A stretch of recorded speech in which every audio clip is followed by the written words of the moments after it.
올해의 보석함 소개해 드리도록 하겠습니다.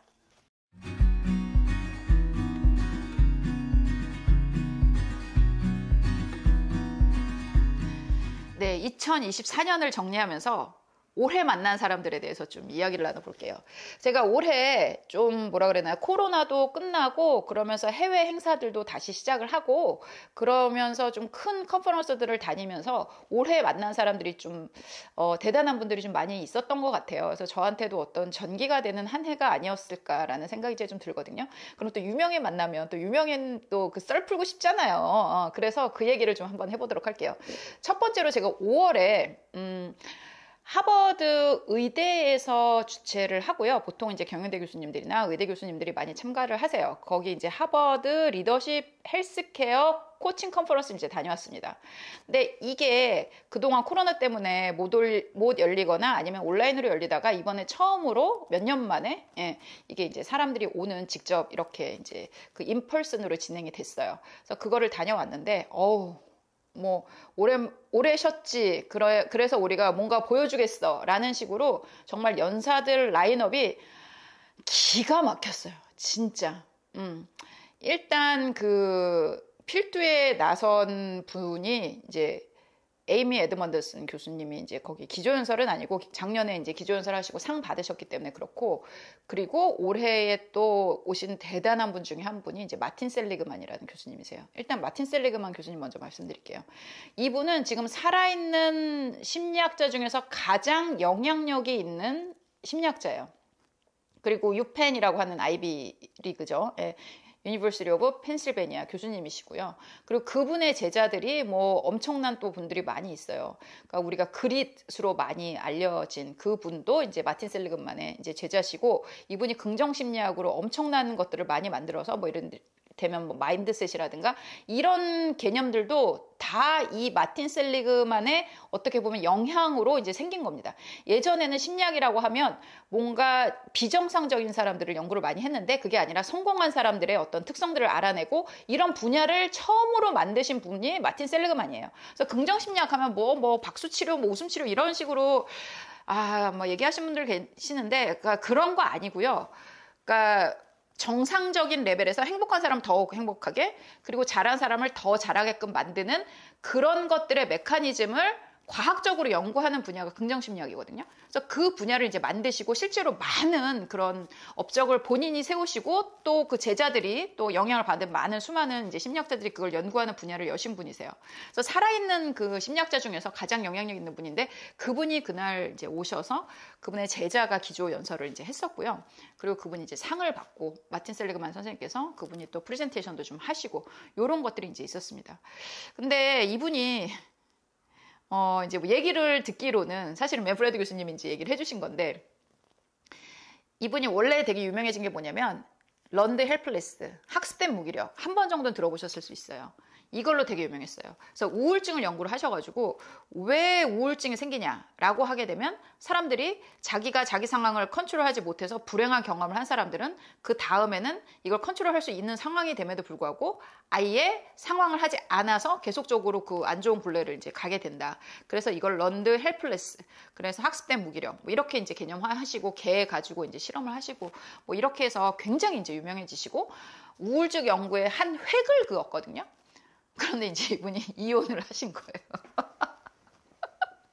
그러고 나서는 이제 긍정심리학 하면서 뭐 플로리시 막 그러면서 삶의 번영 막 이제 이런 것들로 굉장히 유명해지시면서 무슨 변화가 있으셨는지 모르겠지만 심적인 변화가 있지 않았을까. 이제 그걸로 굉장히 이제 유명해지신 분이거든요. 그래서 그분을 뵀어요. 근데 좀 나이가 뭐 지금 42년생이니까 뭐 82세 뭐 이렇게 되셨겠죠. 그래서 건강이 많이 안 좋아 보이시고 안색도 안 좋아 보이시고 사실은 일어나서 걷는 것도 굉장히 힘들어 하시고 좀 그런 면들이 있었어요. 그리고 귀도 잘 안 들리시고 뭐 이런 것들을 제가 보면서 좀 안타깝다는 생각을 좀 했습니다. 그래도 어쨌건 간에 굉장한 분을 이제 뵙게 된 거죠. 그러고 또 이제 뭐 아까 말씀드린 이제 에이미 에드먼슨 교수 같은 경우는 지금 가장 영향력 있는 경영사상가 넘버원 21년, 23년 이제 경년에 한 번씩 뽑는데 두 번에 걸쳐서 넘버원을 하신 분이고, 이분 같은 경우는 심리적 안전감 요걸로 전 세계적인 어떤 명성을 쌓으신 분이죠. 그래서 연구도 지금 굉장히 활발하게 하고 계시고, 그리고 지금 아마 사람들이 가장 초청하고 싶은 해외 연사 중에 한 분이 아니실까라는 생각이 이제 듭니다. 그분을 이제 하버드 가서 이제 뵙게 된 거죠.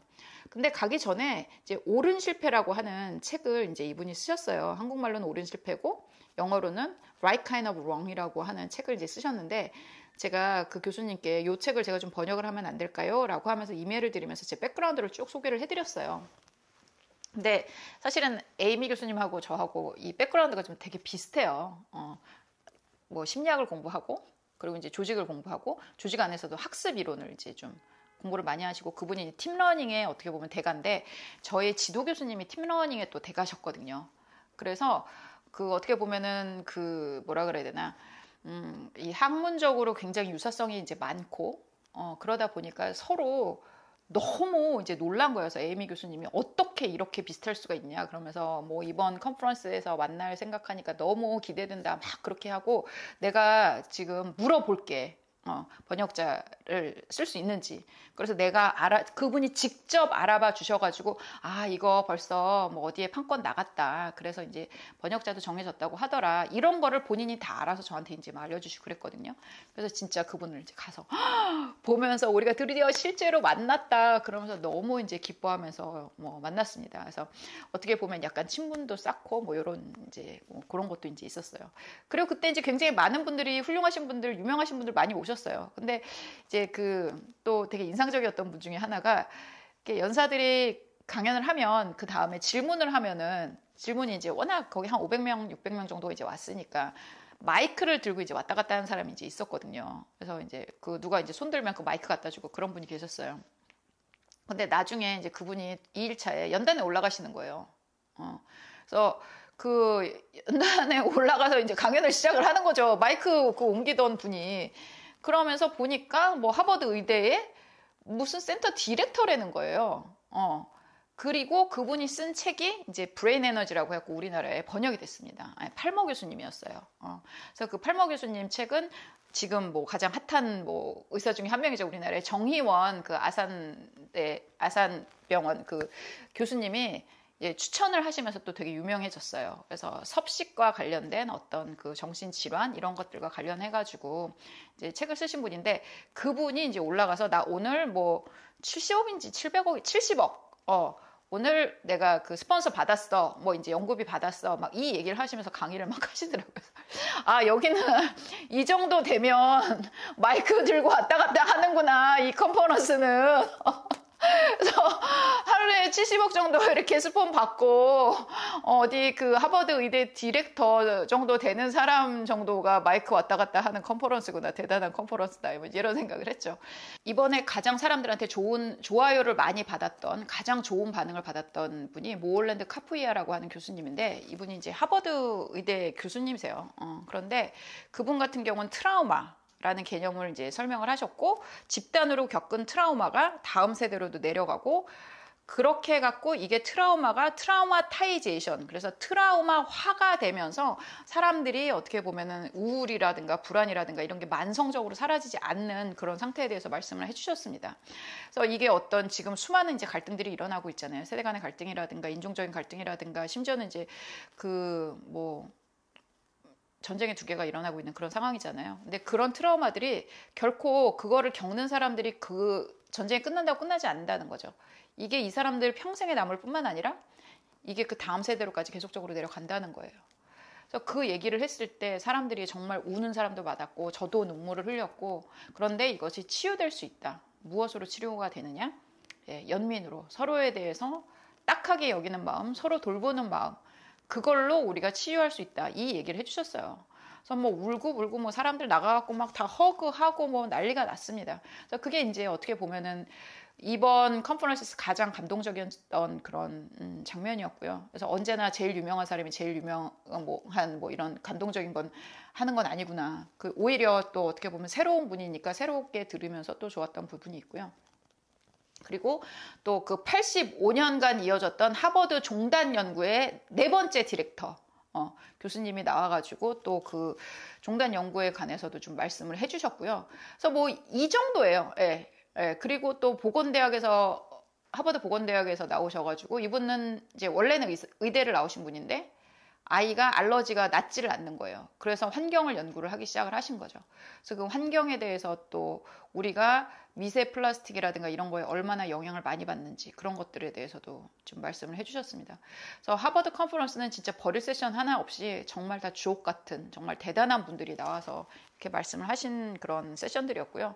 덕분에 사진도 많이 찍었어요. 사진도 찍고 책에다가 사인도 받고 뭐 이렇게 하면서 굉장히 어떻게 보면은 왔다 갔다 3박 5일 갔다 왔거든요. 힘들긴 했지만 정말 많은 좋은 분들을 많이 받고 그리고 어떻게 보면 영감도 받고 그러고 왔습니다. 그리고 ATD 이제 갔습니다. 그래서 그때는 이제 휴넷에서 가시는 분들 인솔 교수로 이제 가서요. 이제 함께 이제 한 시간을 이제 보냈고요.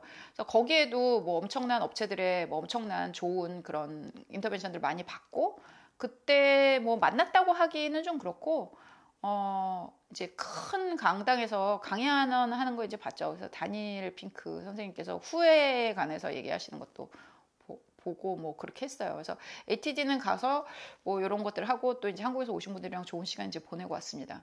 그리고 또 제가 이번에 또 무리해서 간 데가 이제 파리 올림픽 아니겠습니까? 그래서 파리 올림픽 그 편은 이제 따로 저희가 올렸기 때문에 그거 보세요. 예, 제가 가서 엄청난 사람들을 이제 보고 왔습니다. 그래서 오상욱 선수랑 사진도 찍었고요, 같이. 예, 그리고 펜싱 팀이랑 같은 비행기 타고 오고 목에다 메달 건 사람들 주렁주렁 보고 그 배드민턴 협회 사람들 와가지고 그 구경하는 것도 보고 양궁 우리 이제 선수들 금메달 따는 것도 보고 시상식도 보고 뭐 거기 어딘가에 정휘선 회장님 있다고 하는데 뭐 거기도 같이 있었고 그래서 올림픽도 진짜 굉장히 어떻게 보면은 그 역사상 가장 좋은 성적을 낸 그런 올림픽을 또 함께 하게 돼서 굉장히 좀 영광스러웠던 것 같아요. 그래서 정말 올해는 이런 탑들과의 그런 어떤 그 만남 뭐 만났다고 말하기는 그렇지만 그런 어떤 그 영감을 받은 순간들이 굉장히 많았어요. 그리고 이제 마지막 방점을 찍으신 게 이제 우리 맨프레드 캐스터브리스 교수님께서 드디어 이제 한국에 오셨죠. 저하고는 관계가 시작된 지는 한 20년 정도 되거든요. 제가 이분 책을 처음으로 읽은 건 25년 전, 2000년에 읽었어요.